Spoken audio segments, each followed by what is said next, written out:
Chris and Chris Talk Movies. Hello, and welcome back to the podcast. My name is Chris Ferry, and of course, this is my co-host. My name is Chris Huddleston. And today we are both very excited to be talking to you about the 1998. The 1998 allegory, shall we call it, I think?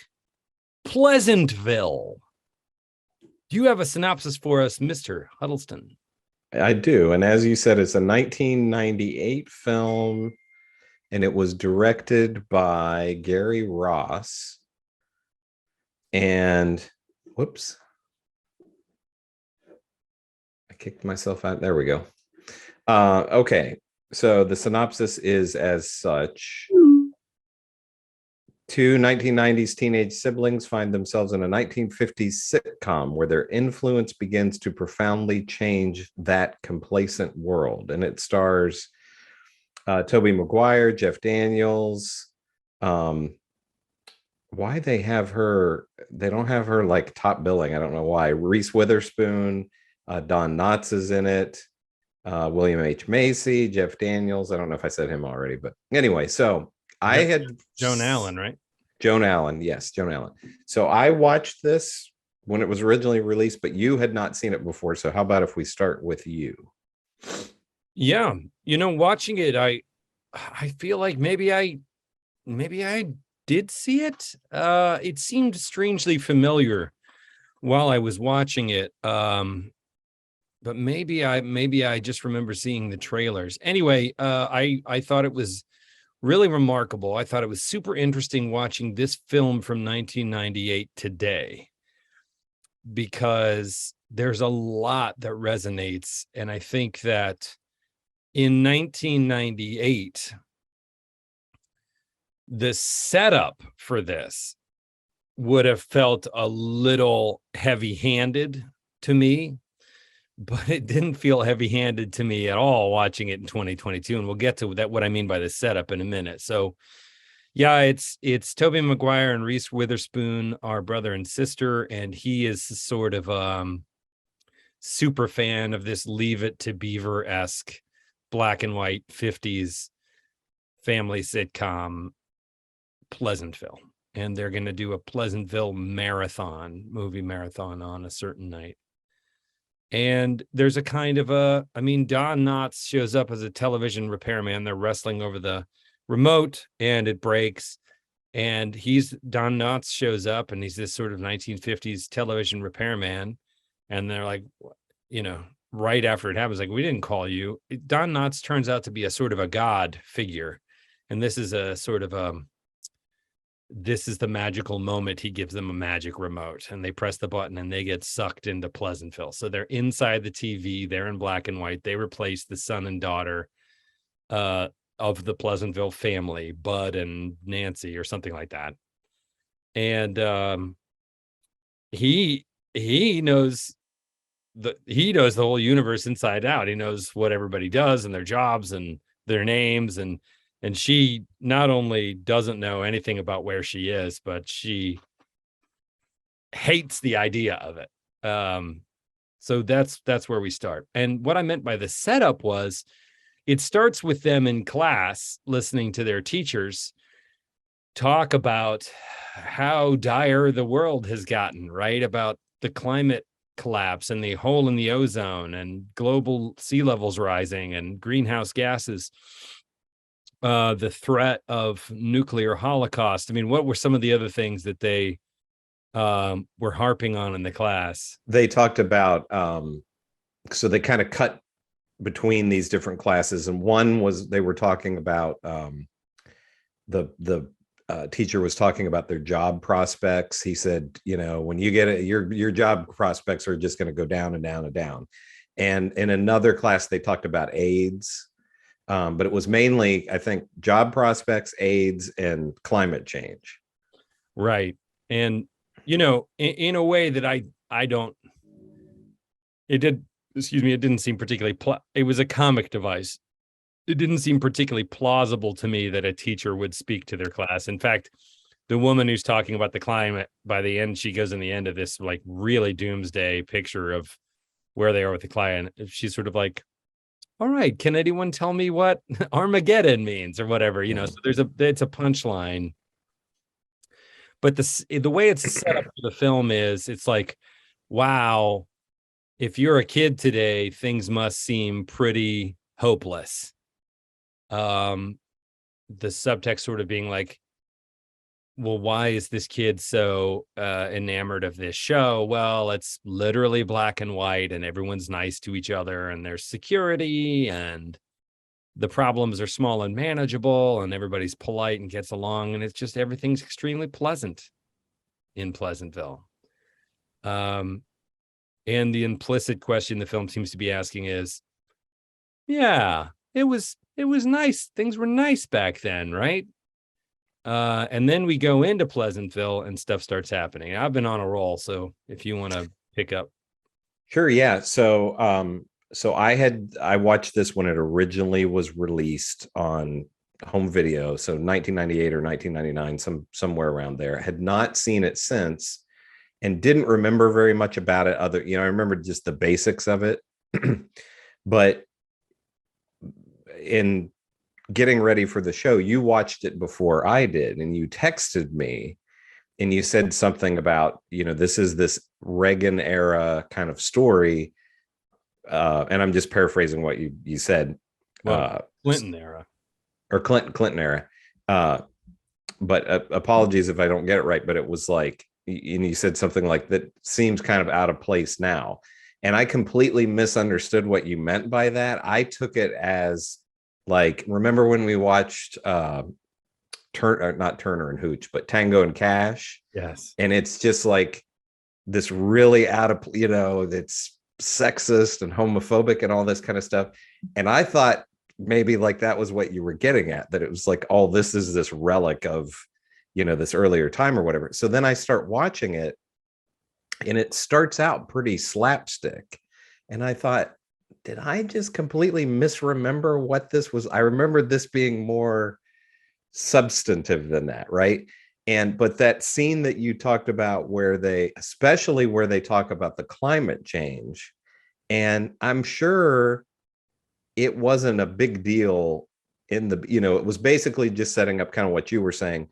Wouldn't it be great to go back to a simpler time that maybe never actually existed? It just existed in TV, but I just that little brief scene where the teacher is talking about climate change, and I just sitting on my couch by myself said, wow, nothing has changed in 25 years later. We haven't done anything about climate change. Well, we fixed the ozone hole. We fixed the ozone. Yeah. We were worried about that I think by 1998, things were actually in hand with the ozone layer. The ozone thing was a Reagan era.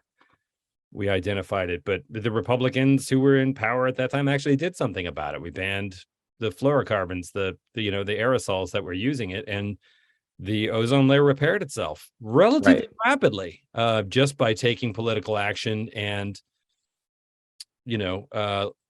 putting restrictions on what was causing the problem. Which is in sharp contrast to where we are politically today. Yeah. But then my text. So I thought this was something basically from when we were out of college by the time this came out. But it was 1998 was the year they impeached Bill Clinton, right? So that was Newt Gingrich, the Contract for America, and really the beginning of Republican policy as attack, right? Paint the enemy, aka the Democrats, as communists and socialists, and trying to undo, our desperately pleasant America, and bring in all kinds of kind of moral decay. That strategy has only amplified to the point now where I feel like you have figures like Donald Trump at the head, who is Newt Gingrich was not a Boy Scout, although he liked to talk about himself in that way, right? He was having an affair while he was impeaching exactly the Bill people Clinton for having an affair. Exactly the people who are trumpeting their own virtuousness now have gotten more and more ludicrously unvirtuous in doing so. But lest we turn this whole thing into a political screed, what happens in Pleasantville once they're in there is his sister, who is a free spirit and very, I suppose in Pleasantville, although nobody calls her this, she'd be considered a fast girl. Like she likes boys and she likes to date and make out, and she's very connected to her own social sexuality in a way that I think today feels confident and body positive. But even in 1998, you're like, she's a slut. And so she is grousing about how much she hates it here and how are they going to get out. And the captain of the basketball team, who in the show is her boyfriend, pulls up, and he's gorgeous, and she's immediately interested. And so she takes him to Lookout Point and start teaching. They don't even make out at Lookout Point. They're just like, the craziest thing they do in Pleasantville is hold hands if you've been wearing a boy's pin for a long time, and you don't get that unless you've been seeing them for weeks. And the people in this universe, anything that does not exist in the show does not exist in their lives. So everybody, married couples sleep in double beds, or whatever you call it. So they're not in the same bed together. Single beds in the same room. Yeah, single beds in the same room. Yeah. So there's no sex. No one has sex. No one reads. So the books are all just blank pages. And so they early on in the movie, they're kind of like robots or something. They don't know how to. Well, they're all following the script. Like exactly, the only thing they ever do in their lives is what was ever scripted for them in the show. And at first, Tobey Maguire literally knows every episode verbatim. So I mean, people will walk by and they're like, "Oh, hey, bud," and he's like, "Hi, Mrs." He says his script, and everything fits is just the clock keeps ticking right along. Whereas the minute his sister does anything, people are scratching their heads and looking confused, because it already starts to feel like something is wildly wrong somehow, because she's not on script. So she has sex with the guy, with her boyfriend in the show, and color starts to appear in the world. He is, it's wonderful. He thinks it's amazing. And he notices he's sitting there sort of trying to collect his thoughts after he drops her off. And he looks over, and there's some rose bushes on the other side of this white picket fence. And one of the roses is red, has been colorized and is red. And so little spots of color start popping up around town. He tells all of his buddies on the basketball team what happened. And one thing is, they see basketball practice, nobody ever misses a basket. It's always a swish. So there's a shot where all of them are shooting a 3-point, and every single one goes straight through, no rim, all net, And after he starts telling them about this wonderful thing, they start telling their girlfriends at Lookout Point, and they start messing around. And one thing, it starts to sort of cascade. Tobey Maguire starts at some point, they all kind of corner him in the coffee shop or the ice cream parlor, and they have a million questions for him because he seems to know. And they're like, where, how do you know all this stuff? And he's like, well, I'm not originally from Pleasantville. And they're like, what's outside Pleasantville? Like their street literally ends at the end of Main Street. And what happens when you go to the end of Main Street is you just loop back around to the beginning of Main Street, and nobody thinks twice about it because that's all that's ever depicted in the show. Yeah, nobody's ever been to another town. So eventually, and the soda jerk, who is Jeff Daniels, he's a nascent artist, and so Tobey Maguire gets a book out of the library, and once they have a library, the library, and people start checking out books. But once he explains what's in the books, the pages of the book start to fill in. So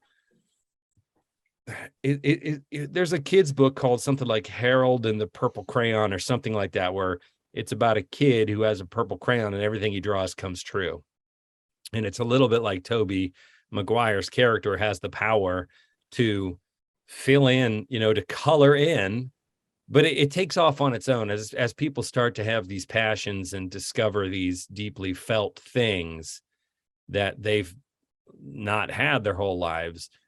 They start to become colorized. So there's a wonderful scene early on where a doctor has a tongue depressor and he's looking in one of the high school girls' mouth and her tongue is pink. She's all black and white, but she's like, and she's got a pink tongue. That's so great. It's like, oh, I'm sure it'll just go away, nothing to worry about.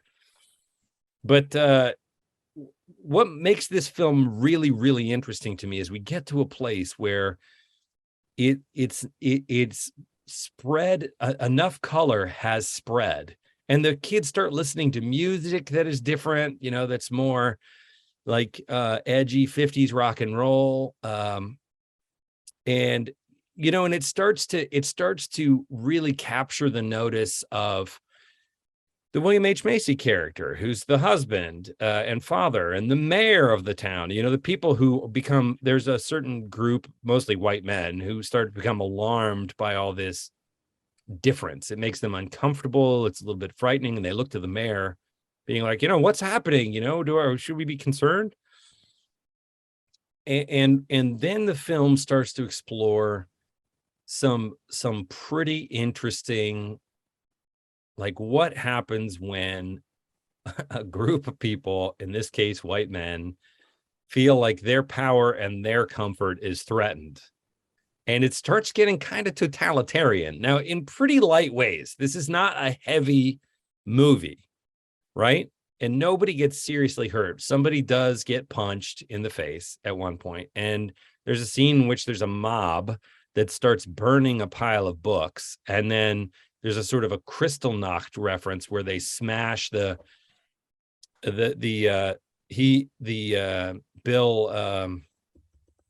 soda jerk paints on his big plate glass window. He paints a nude portrait of William H. Macy's wife, who has sort of started to have an affair. He's colorized, she's colorized, and they're very into this sort of beautiful, new, colorful world. And so he's painted this very expressive. I mean, it's tasteful. It's not pornographic, but it's like a nude, like he's seen in the art books. And the mob is really riled up by it, and they smash in his windows and completely trash his store. So without the movie strapping on jackboots and like going there, it very clearly depicts like, this is where this ends. So, like, this just snowballs. And Tobey Maguire sort of intervenes. They have a 50s kind of, Inherit the Wind courtroom scene at the end where all of the coloreds, and by which I mean the townspeople who are all white, literally in color, are sitting up in the balcony, right? There's segregation between the coloreds. And we could even talk about the fact that there's not a single cast member in Pleasantville that isn't white. It's a monochromatic show in that way as well. So there's echoes of Nazi era fascism. There's echoes of segregation and the Jim Crow era. I mean, there's a lot that is referenced in this movie, and I think they do it with a pretty light touch, but they don't let it go. They put their finger on it very firmly, so you don't miss it. You're not going to blink and not get it. But watching it today after January 6th and stuff like this, I'm like, man, oh man, it feels like a canary in a coal mine a little bit. Did you feel that? Did you? Absolutely. Yeah. Like popping my brow, being like, I had like a trauma response to it. Absolutely. And it's, this is when I suggested that we watch this, I think I said at the time This is a movie that it was a popular movie at the time. I don't think it wasn't like it made hundreds of millions of dollars, but it was popular.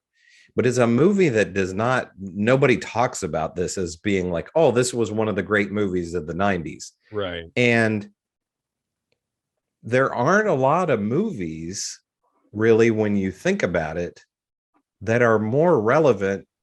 We're looking at like almost 25 years ago that this movie came out, and it feels more relevant now than it probably did at the time, because and we've talked about this a little bit in the last few years. And not to get too heavy-handed on all this, but watching this in 1998, I would guess that my thinking about this at the time was, oh, they literally have book burnings in this film. Once the kids start, so all the kids are reading, and it's like they're gaining knowledge, and the powers that be don't want that to happen, and so they literally have book burnings. And in 1998, if you would have thought, oh, we're going to have book burnings, you would have been like, that's not going to happen, right? Right.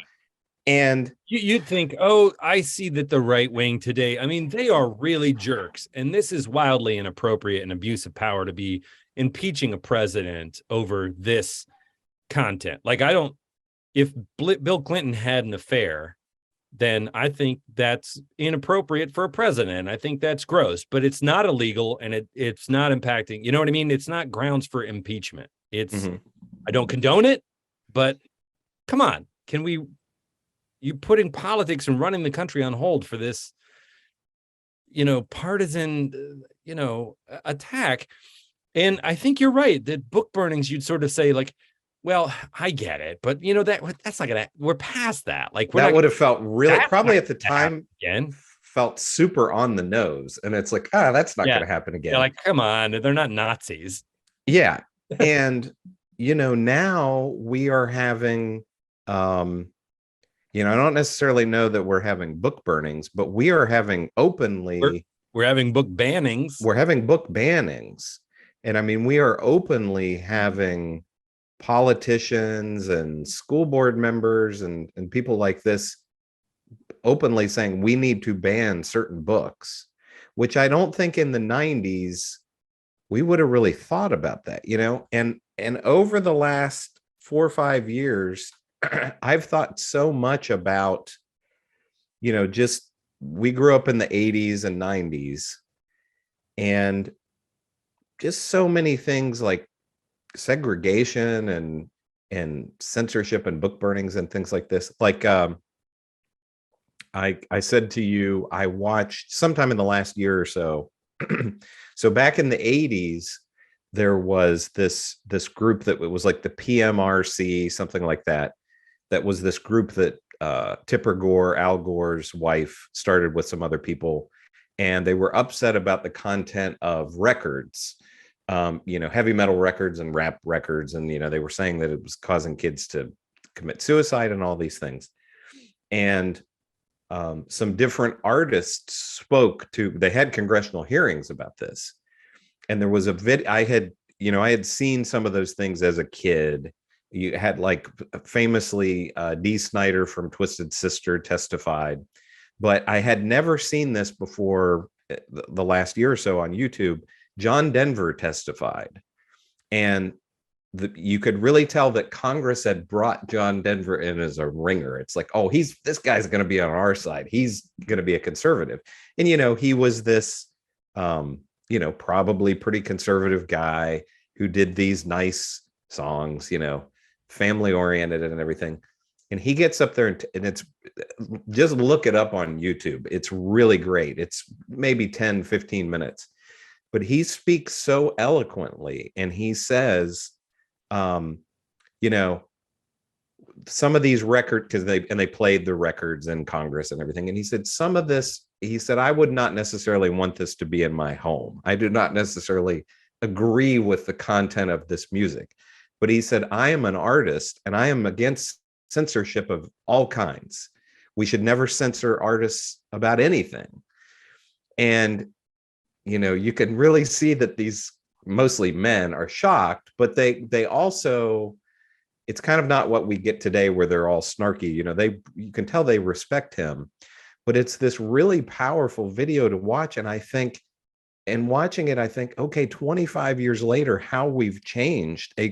We would probably not have someone similar to John Denver in that, they would be agreeing with Congress. They would say, we got to ban this stuff, And it's just, I don't really know where I'm going with this exactly, but it's, you watch this movie and you think, man, we are going in the opposite direction. And you could really see how these kind of things could, how history repeats itself and these kind of things can play out again. Right. You know what I mean? Right. If watching this in 1998, your thought or my thought might have been, okay, we get it, but isn't that a little, book burning? If Leave It to Beaver, they're going to be burning books like the Nazis did, and that just feels a little much. Like the doom and gloom setup on that. The whole thing felt, it's an allegory, but the whole thing felt in 1988 probably more hyperbolic. Now, it doesn't feel hyperbolic. The doom and gloom in the classrooms, when we talk about climate change, and I know we just passed some climate legislation, and they say, oh, this is the biggest climate thing we've done. It's really the only climate. It's the biggest because it's the only thing we passed. And the very modest gun legislation we passed is extremely modest, but it's still the only gun control we passed in the past 30 years since this movie came out, frankly. So it doesn't feel far-fetched now. And we haven't had people burning books, but we've certainly had people banning books, and, potato. You couldn't burn books. Like, books are digital, so you can't burn it. It's not. But they even have that figured out. There have been, and I don't know how successful they've been with this, but you think, kids today, they don't read physical books, they read digital books. Right. Well, there are a lot of library apps, where you have access to thousands and thousands of free books. And in some of these school systems, they have even tried to block the library apps so kids would not. I don't know if they've been successful with that, but there have been attempts to do that, to block kids from having access to library apps.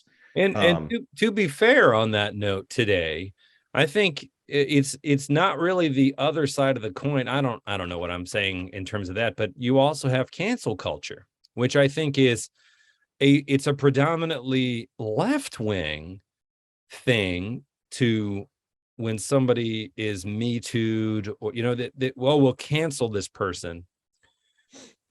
And I am not saying that I disagree with people's objections to certain, if you have strong feelings about Louis C.K. or, I was gonna say Harvey Weinstein, but he's a serial rapist, he's a criminal, and Dave Chappelle, maybe, he's sure. not but killing anybody, but somebody does or says something that offends you, or it trips this person doesn't, we need to cancel this person and ruin their career, is to me a form of censorship. It's the impulse to censor.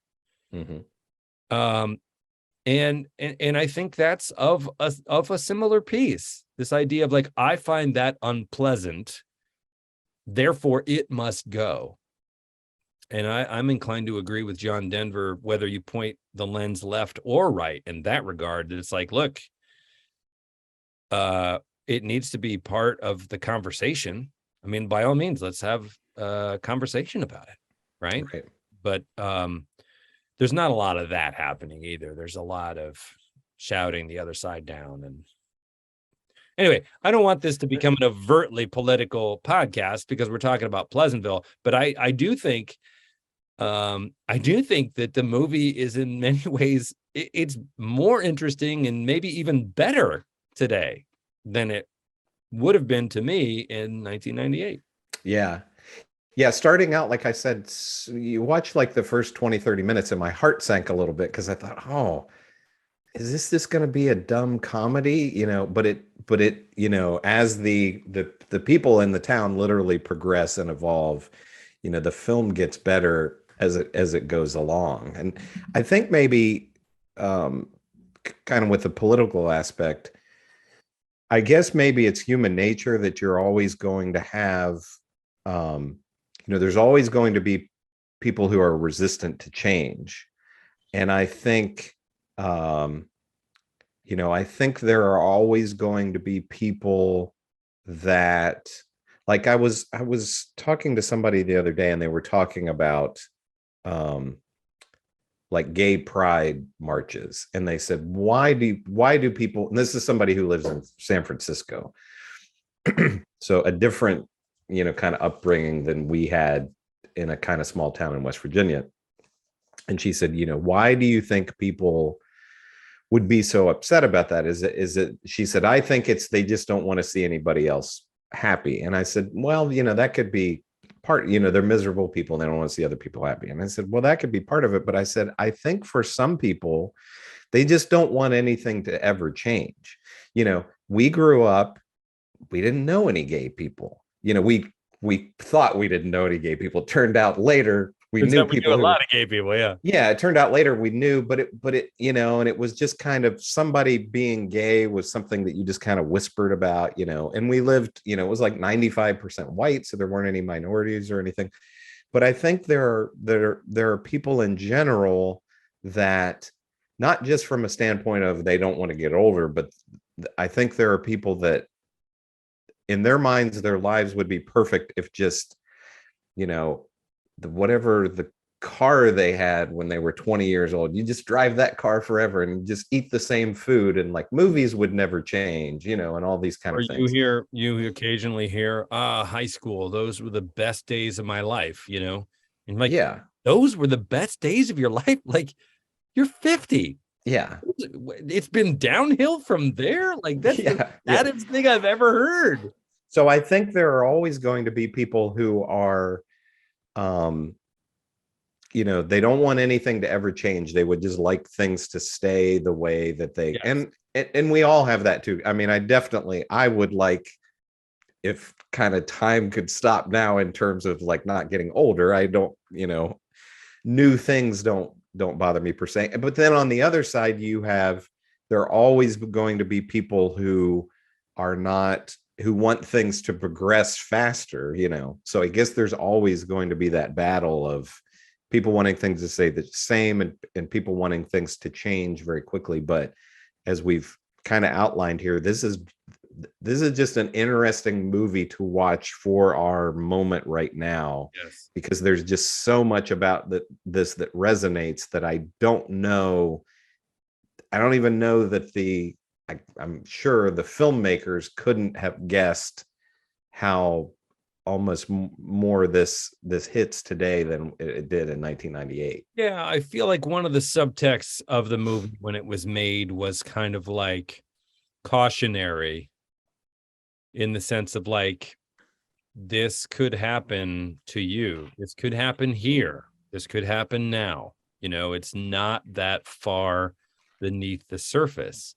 You just need enough people to feel uncomfortable that they start to, organize and rise up in quote unquote defense of what they think is so pleasant, that you or your group or the other is, first thing you try and do is identify the other. Second thing you do is try and separate yourself from the other.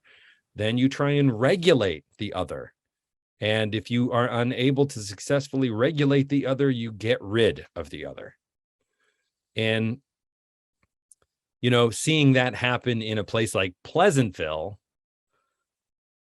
you watch these people, they're sort of buffoonish. The mayor is a guy he's like, thank goodness we're safe, we're in a bowling alley. There's a couple of jokes about how staid they are, but they're not, he writes a whole manifesto of things like you can only use black and white or shades of gray paint. They don't deny the fact that color is happening, but they want to keep it regulated and separate, but not quite equal, and so he doesn't come off as a cruel or malicious man. He comes off as a frightened man, rigidly and increasingly desperately trying to remain in control of everything, control the situation. And I think they're called like the anti-change group or something along those lines, like that. Yeah. It's just like, we just want everything to stay the same, stay pleasant. I mean, again, I think the movie is an allegory. And so a lot of this stuff is very on the nose. Like, it's not about being so subtle that you might miss it. It's about being like, oh, here's Mr. Miser, and he runs the bank. You know what I mean? Like, it's designed for you to get everything. But I think today, after January 6th, you think, man, this maybe in 1998, you think this couldn't happen here and this couldn't happen again now. Like, just not, we're so far past that. But now I think it doesn't feel like we're past it to me. It feels like people have forgotten a lot of these lessons of history.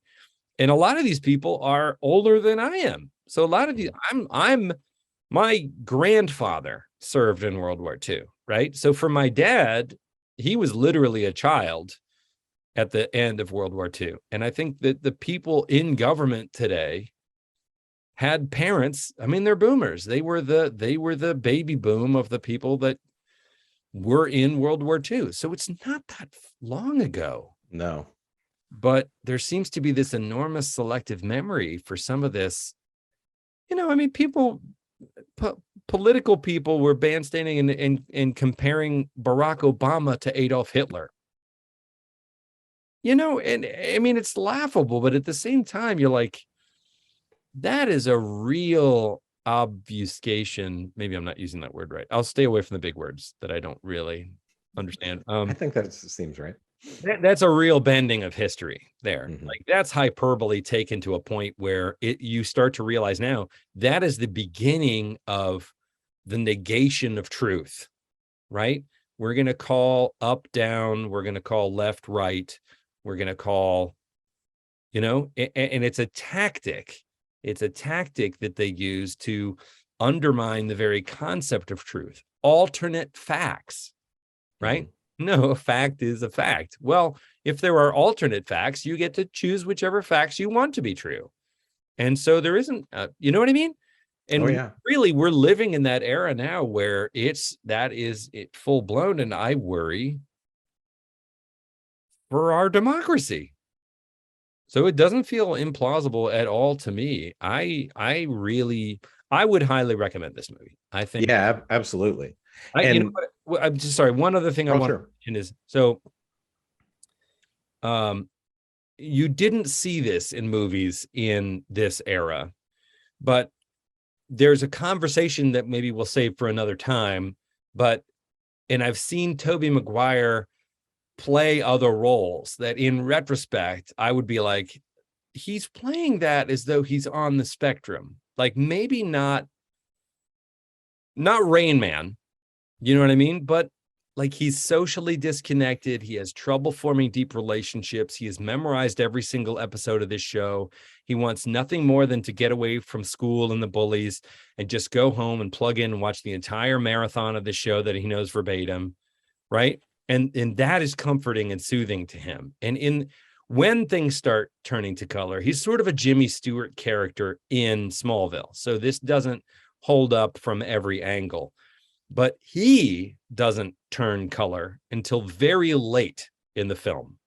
He doesn't turn color. And if you're watching this, instead of listening to this behind me, I have a clip where there's a girl who is sort of sweet on him, and she's in color and he's not for most of the film. And he knows that in the script, she's sweet on this character named Whitey, this other kid named Whitey, who looks a little bit like a Biff, Mm-hmm. And she bakes cookies and gives them to him. And he's like, oh, you mean you bake these for Whitey? And she says, no, I bake these for you. And he says, you bake these for Whitey? No, I bake these for you. And it goes on. It's like, who's on first, goes on and on until she like shoves him in his face. She's like, I bake these for you. And it kind of gets through to him. And he likes her. She's pretty. And they start dating, and Whitey gets jealous. And there's some very menacing scenes where Whitey and his buddies like follow her around in their car and catcall her, and it's scary until he punches Whitey. He decks Whitey. He's like, leave her alone, and it's the one act of interpersonal violence that really happens in the movie. Mm-hmm. I don't think he changes color until he makes his kind of inherit the wind speech at the end. I think so, yeah. Right? So there's a part of him that stays Pleasantville, like stays static until something changes emotionally in him at the end, and he becomes color also. Mm-hmm. And I don't know. I don't know if that chimed with you, if it's just because I have such an intimate awareness with kids on the spectrum, but yeah, I mean, that makes sense. I wasn't really thinking about that, watching the film, but yeah. In 1998, you just can't, he's a sensitive kid, or he's a different kid. Mm-hmm. It's just, you put people in a box that they're like, well, he's not real social, he's shy. But then there's a way of looking at it in retrospect when you know more about it, and you're like, well, you could have played this that way. And he's kind of, whether he intended to or not, he's kind of, a lot of this, I'd say 70% of this performance is sort of nailing it if you interpret it that way. I don't know. Yeah. He's definitely out of place in his own time. And then when he goes into this other world, then he blossoms, because it's just, I guess, so well suited to him. You mentioned a couple of things real quick. You mentioned Inherit the Wind. And I don't know, this is another thing that I've thought about a good bit recently. Like, I brought this up to my parents not long ago. Do you remember we were in 7th or 8th grade, and we went, so there's an actors guild in our town, and we went as I think an entire grade. I don't think it was just like our class. I think it was the whole county went to see the play Inherit the Wind. Do you remember that? I remember seeing it. I don't remember that we were there with all of the school kids, but I do remember watching it. So we went as science classes. No kidding. And I think that's so interesting when you think about that, because this was like mid 80s in a conservative town, right?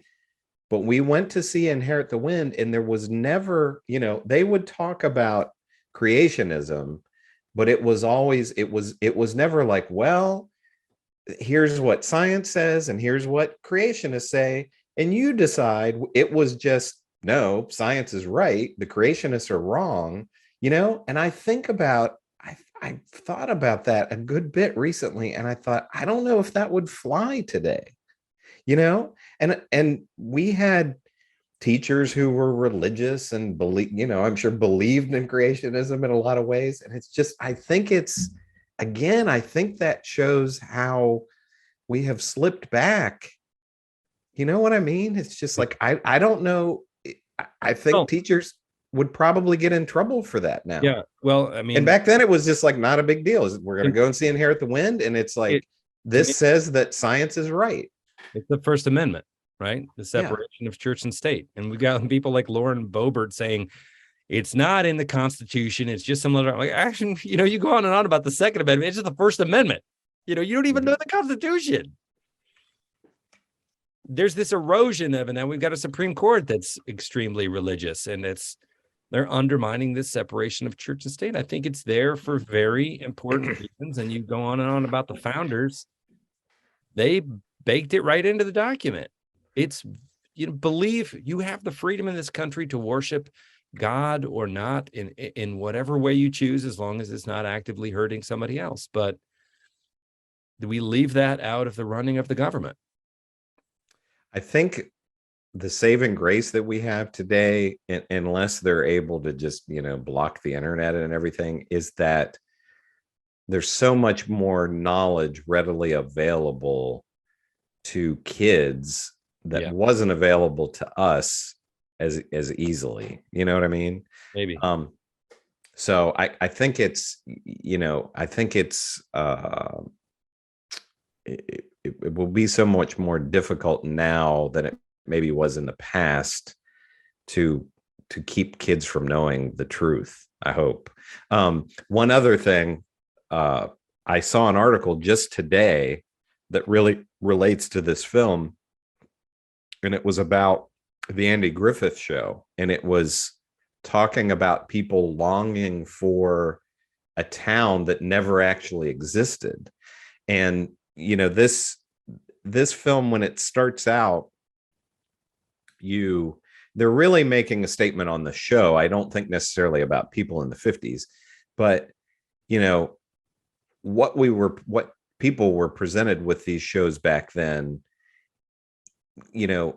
was a very sanitized view of the world, not even just in standpoints of that there was no racism because everybody was white and all of that, but just people in the 50s weren't these robots that were presented in these shows. People were much more much more complex than that. But I think it's interesting that, again, Mayberry wasn't a real place. It never existed, but you have these people just like Tobey Maguire in this movie wanting to live in this world that was never real to begin with. Right. Well, Mayberry's a good example. I'm not an expert on the Andy Griffith Show, but I have seen it. I think that one of the things I remember about Andy Griffith is it was a comedy, but occasionally something sort of troubling would happen, and Andy Griffith as the sheriff would sort of step up and face the discomfort and make everything okay, right? He'd figure it out, he'd solve it, he'd mediate, he'd mitigate, and then everybody could breathe a big sigh of relief and be friends again. And light stuff, but it wasn't just a comedy. It was also about a community and a good sheriff who had a homespun, soft-spoken way of keeping things running smooth and everybody getting along, right? Mm-hmm. And it was racist by omission, right? I mean, it just didn't bring up uncomfortable topics. But where I'm going with this is that you have a character, and Tobey Maguire is the Atticus Finch, he's the character in this movie that stands up and says, this isn't right. We're better than this, right? And Andrew Griffith was that character. I mean, it wasn't To Kill a Mockingbird, the Andy Griffith Show, but Andy Griffith was that centerpiece, was the guy's like, well, no, Sheriff, he can't do it. No, Jeb, he was the one that diffused and mitigated and solved things. And I think what people forget when they're like, oh, wouldn't it be great? I was like, well, you still need a good sheriff. Like, you need somebody who's going to stand up and remind you that we're all in this together. Right? Yeah. And calm you down and remind one party that they're a little wrong in this and you're a little wrong in that. And we got to come together in the middle. And in a pretty light way, you have to be accepting of everyone, even if you disagree with them. And so, it wasn't, everybody was white and everybody was straight and all of that. So they didn't get into any of those kind of things, but still it was, you gotta get along with everybby. But that doesn't get mentioned. People just want, then when we want to go back to Mayberry where there weren't any blacks or gays, and you're like, well, there was who's the Andy Griffith in your Mayberry? Like, I want to know who that person is, because it's not Donald Trump, And maybe it's not Joe Biden either. I don't want to get back into the politics thing. No. But I think that, I think Mayberry's and Leave It to Beaver is the obvious example because of the family at the center of this show. But the Andy Griffith Show is another example of that sort of era of like, well, let's spend a little time with our friends here for half an hour in the evening after dinner. I mean, you'd never left that town. I don't think they would talk about going to Mount Airy or whatever, which Mount Airy is a real place. But yeah. So I think you already said you would recommend this. Yes, I would. Yeah, same for me. As I said, I had remembered thinking this was a good film, but there wasn't a lot that I remembered about it. But like I say, it's one that that in my memory was like kind of a big deal at the time. But it's just never, no one ever mentions this film. And I think it's really, really well done. And this director, Gary Ross, he didn't do a lot. I mean, he's still around, but he didn't do a lot of films.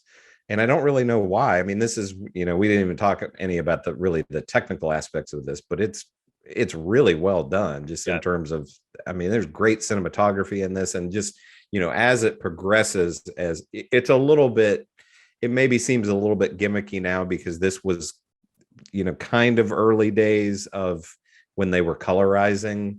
That was a thing with music videos and all that, in the 90s was color, it's black and white and we can add color to it.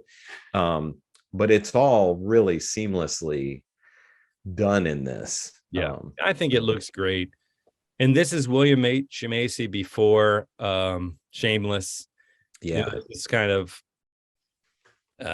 right in his hip pocket, William H. Macy, where he's the sort of befuddled, put upon, confused, under, nebbish. Yeah. I mean, it's such a great cast in this. And it's interesting to see as they go from these really simple characters to they become much more complex as it goes along. And even the sort of boyfriend of excuse me, of Reese Witherspoon is what's the guy's name from the Fast and the Furious movies who died? Oh yeah. That's him. And I looked here, was going through the cast list. I wanted to have the name of the mayor, because that guy he died maybe 10 or 15 years ago, but that guy was a great character actor who he's not, like you said, a terrible villain in this, but he was usually kind of slimy characters, and he's just perfect as the mayor in this. So I would really highly recommend this, because I'm sure there's a lot of younger people who have not seen this. And I think if you wanted to watch it as a date movie, it works. I think if you just wanted to watch it on your own, because you're interested in movies and you think, well, that's an interesting conversation they had. Like I watched it by myself, but I could have watched it with my wife. My kids are a little bit young to get some of the resonances, but I could have watched it with my kids. Like there's nothing in this that is so objectionable, that like even the nude painting he does, it's art. It's not, you know what I mean? It's I think this is a film that watching it today has the potential to stimulate a lot of thought, a lot of conversation. We've had a lively conversation. We need to wrap this up, but I could talk about it. I'd get another beer. We could talk about it for another hour. Frankly, it really got my wheels spinning. So it's not going to ever be one of my favorite movies of all time, but I'm really glad that you suggested it. And I really dug it. I think it's more relevant now than it was in 98. Yeah. I thought, like I say, there for a bit, I thought, this is not what I thought it was, but it turned out it was kind of what I thought. I knew it was had a lot more depth to it than what it appears. And definitely, if you turn it on and you watch the first 20 minutes or so and you're thinking, oh, this is going to be just a dumb comedy. And that's not what this is, ultimately. Yeah. We didn't even touch on Don Knotts as God and God as TV repairman. Like that's whole Deus Ex Machina model of this magic guy that allows this all to happen and talks with them and argues, tries to get things back to normal. And then at the end, it's sort of like, well, maybe you were the perfect people after. It's kind of like, wait, what? We need to talk about the theology depicted here and the structure of this. You know what I mean? And it's smart casting to have Don Knotts. This had to have been one of his last roles. He had one bullet. Yeah. West Virginia native, Don Knotts. Yep. So yeah, it's a good movie that does not, I don't think probably gets the credit that it deserves. Yeah. Sort of forgotten. Well, yeah. So Chris and Chris Talk Movies at gmail.com. That's our handle. We're on the socials. We're on YouTube. Maybe you're watching us now. We're on the podcast stuff. Maybe you're listening to us now. Either way, please like and subscribe. Send us a note, a comment, feedback, thoughts, prayers. I don't know. We just love to hear from y'all.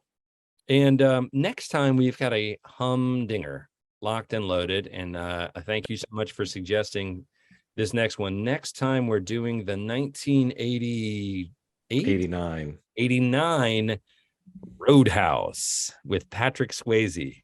Woo, dog. And a first time watch for me on this one. Man, oh man. Get your cocaine and woo, it is a humdinger.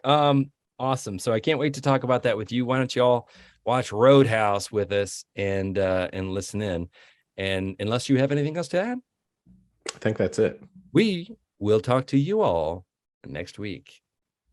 Bye. Bye.